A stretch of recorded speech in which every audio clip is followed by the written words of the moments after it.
ఉన్న బంగారాన్ని విడిపించి ఆ రోజు ఆన్లైన్ రేటుకే మేము కొంటాం. Sharma gold company.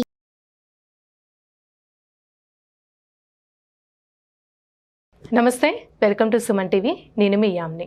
ప్రస్తుతం మనతో ఉన్నారు ప్రముఖ ఆధ్యాత్మికవేత్త, జ్యోతిష్యరత్న శ్రీమతి కోనాల భాగ్యలక్ష్మి గారు ఉన్నారు. వారితో మాట్లాడదాం. నమస్తే అమ్మా. నమస్తే అమ్మా. అమ్మ, అసలు అమావాస్య రోజు అసలు మనం ఎలాంటి రెమెడీస్ అనేది చేయాలి, చేస్తే ఎలాంటి ఫలితం అనేది ఉంటుంది మనకి? అమావాస్య రోజున మొట్టమొదట చేసుకోవాల్సింది పితృదేవతలకి తర్పణాలు అనేది తప్పనిసరిగా మంచి రెమెడీ. అది ఎందువల్ల అంటే కనుక మన స్వామ్య వ్యవస్థలో ఉన్నాము, అలాగే పితృదేవతల రూపంలో మన పెద్దవాళ్ళందరూ కూడా వస్తూ ఉన్నారు. వాళ్ళు ఏంటంటే అమావాస్య రోజున మన వాడు ఏమన్నా కొంచెం నా పేరు చెప్పి ఏదైనా ఎవరికైనా ఇస్తాడా, లేకపోతే ఏదైనా దానం చేస్తాడా, లేకపోతే ఏదైనా సరే దీపం పెడతాడా, లేకపోతే నువ్వులు తర్పణ వదులుతాడా, ఈ విధంగా చూస్తూ ఉంటాయి పితృదేవతలు చూస్తారట. మరి ఎవరికైనా కాస్త అన్నం పెడతాడా. మనం ఏం చేయకుండా మన గోళ్ళ మనం ఉంటే ఆ పితృదేవతలు అసంతృప్తికి లోనయ్యి, వాళ్ళు ఎప్పుడైతే అసంతృప్తికి లోనయ్యారో మన ఎదుగుదల ఆగిపోతుంది. అనుకోని రకరకాలైనటువంటి ఇబ్బందులతో బాధపడేవాళ్ళు పితృతర్పణాలు, పితృదోషాలు లేకుండా ఉన్నారా లేదా అన్నది కూడా చూసుకోవాలి. నలుగుడు దానివల్ల కూడా ఉంటుందమ్మా. వివాహాలు కాకపోవడం, అదేవిధంగా రకరకాల ఇంట్లో భార్యాభర్తలు ఇద్దరికి కూడా చిలికి గాలివాన్ అయిపోతూ ఉంటుంది. అలా కూడా ఉంటుందన్నమాట. తర్వాత ఏంటంటే ఈ అమావాస్య రోజున పొద్దున్నే ఉదయం లేవగానే మొట్టమొదట ఉప్పేసి ఇల్లంతా కూడా శుభ్రంగా చేసుకోండి. నీళ్ళల్లో ఉప్పేసి, అన్నీ తడిగుడ్లేగా, ఎవరు కూడా కడగడాలు అవన్నీ మా పల్లెటూళ్ళలో తప్ప, మామూలుగా మన టౌన్స్ అన్నీ కూడా మారిపోయాయి. అపార్ట్మెంట్లు తడిగుడ్లు, దానిలో ఉప్పు వేయండి. ఉప్పేసి కళ్ళుప్పు వేసి చక్కగా ఇల్లు తుడవడం పాజిటివ్ ఎనర్జీస్కి మూలం. అమావాస్య రోజున ఇంటి గడపకి పసుపు రాసి బొట్లు పెట్టి చక్కగా ఇంటి ముందు పద్మం ముగ్గు వేయండి. ముగ్గులో మాత్రం పసుపు కుంకాలు వేయకండి, గడపకు మాత్రమే. అవి తొక్కకూడదు కదా పసుపు కుంకుమ, చాలామందికి తెలియదు, వేసేస్తూ ఉంటారు.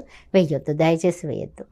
అయితే అది వేసేసి చక్కగా లోపలికి వచ్చిన తర్వాత ఇల్లంతా శుభ్రంగా ఉండాలంటే ఏంటి, సింకులో గిన్నెలన్నీ ఎండిపోయి పనమ్మాయి వచ్చే వరకు అలా ఉండకూడదు. అమావాస్య రోజున శ్రీ మహాలక్ష్మీదేవి పుట్టినరోజు అంటూ ఉంటారు.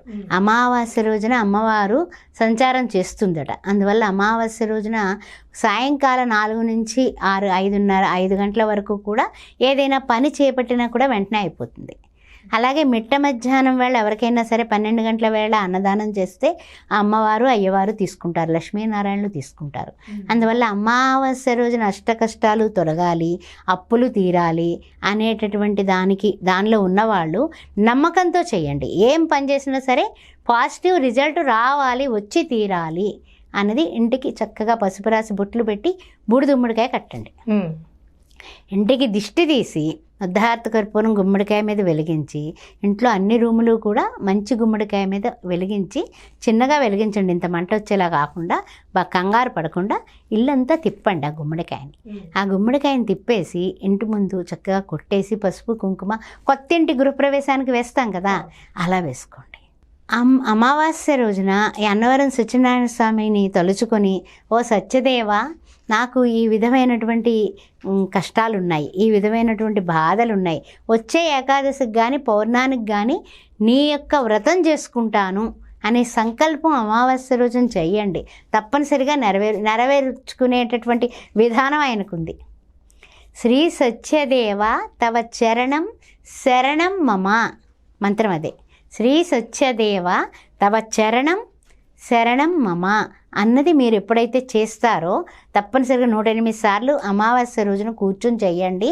తప్పనిసరిగా మీ అమావాస్య రోజున చేసే ఈ రెమెడీ మీ ఇంట్లో వివాహాలు కాని వాళ్ళకి వివాహాలు అవుతాయి, ఉద్యోగం రాని వాళ్ళకి ఉద్యోగం వస్తుంది. అదేవిధంగా ఆయువు ఆరోగ్యం కూడా మీ ఇంట్లో పెరుగుతాయి. అనవసరంగా వచ్చేటటువంటి తలకాయ నొప్పులు మీకు రావు.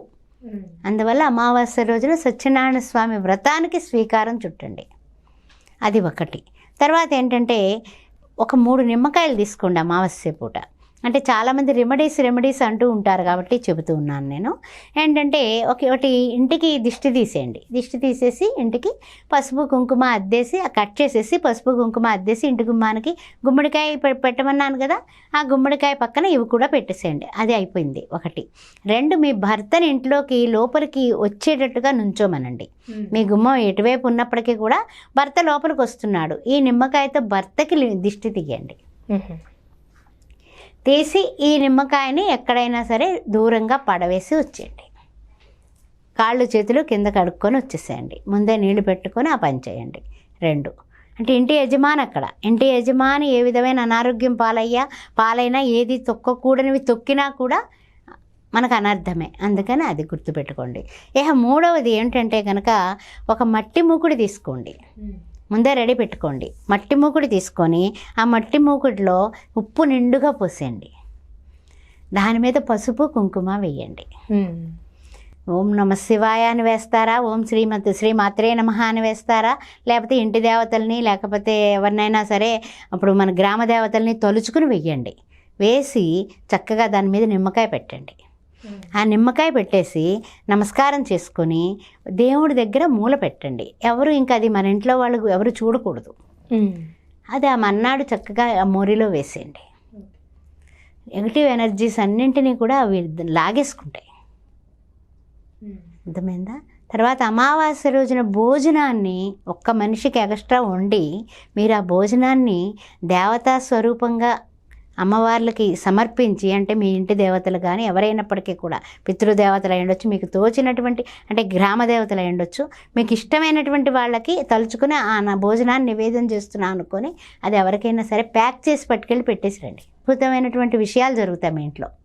మీకు తెలియకుండానే మీ పాజిటివ్ ఎనర్జీస్ మీరు ఎక్కడికి వెళ్ళినా కూడా మీ వంక చూసి సర్వజీవ నమస్కారం కేశవం ప్రతిగచ్చత అన్నట్టుగా నమస్కారం చేసి మరి మిమ్మల్ని కూర్చోమంటారు. అంతటి పాజిటివ్నెస్ మీ ముఖంలో కనపడుతుంది. కుంకుమ ధారణ చేయండి. కుంకుమ అనేది మానకండి, పెట్టుకుంటూనే ఉండండి. చిన్నగా అన్నా సరే పెట్టుకోండి, స్టిక్కర్లు పెట్టుకోండి పర్వాలేదు, కానీ కుంకుమ పెట్టుకోండి. చాలా చక్కగా తెలియజేశారమ్మా, ధన్యవాదాలు. శ్రీమాత్రే నమః.